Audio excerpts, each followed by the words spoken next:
पहले परिप्रेक्ष्य आंकड़ों का बता देते हैं कि 51 सीटें पिछली बार बीजेपी के पास थी 59 में से। इस बार फिर 39 के आसपास सीटें लोअर साइड पे जीतने की तरफ दिख रहे हैं। तो इसका मतलब है कि वो अपना किला यहाँ भी बचाने में लगभग कामयाब होते दिख रहे हैं। अब आपने पूछी वजह में सबसे बड़ी बात जो हमने पूरे प्रदेश में देखी, क्योंकि अब चौथे फेज में हम पहुंच गए हैं, तो मैं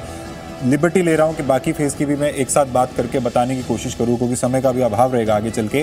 कि जो बीजेपी की last mile delivery specially free ration वाली है, उसका impact lower income group section में बहुत हेवीली देखने को मिला। और आश्चर्यजनक बात यह रही कि जो मुस्लिम मतदाता हैं उनके भी लोअर कैटेगरी, जो इनकम कैटेगरी के लोग हैं, वो भी बीजेपी से इस बात पे नाराज नहीं दिखे। वोट हो सकता है वो दूसरी पार्टी के पक्ष में डाल रहे हो, बट बीजेपी का खुल के विरोध नहीं कर पाए, क्योंकि उनको कहीं ना कहीं इस बात का लाभ होता हुआ दिखा। और इसका पैन स्टेट मैंने देखा और हमारी टीम ने देखा कि बीजेपी को फायदा हुआ, क्योंकि अगर कोई आदमी खुल के आपके बारे में अगेंस्ट बात नहीं करता तो उसका भी कहीं ना कहीं माहौल बनता है। दूसरी बात एक और कि जब चुनाव आयोग ने जब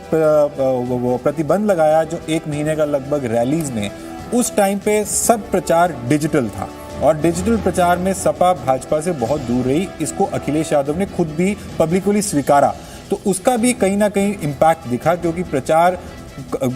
चुनाव का माहौल ऐसा था कि कोई लहर नहीं दिख रही हमारे को किसी भी पार्टी के पक्ष में। तो उस लहर के अभाव में आप जब खुद प्रत्याशी के तौर पे या पार्टी के तौर पे जब प्रचार लोगों तक उस दौर में भी पहुंचाने में काबिल हो जाते हैं, जब आपकी प्रतिद्वंदी प्रचार नहीं कर रहे, तो उसका भी लाभ होता है। तो काफी फैक्टर्स रहे जिसकी वजह से दिखता है कि बीजेपी वहां पे अपना किला बचाने में कामयाब हो सकती है।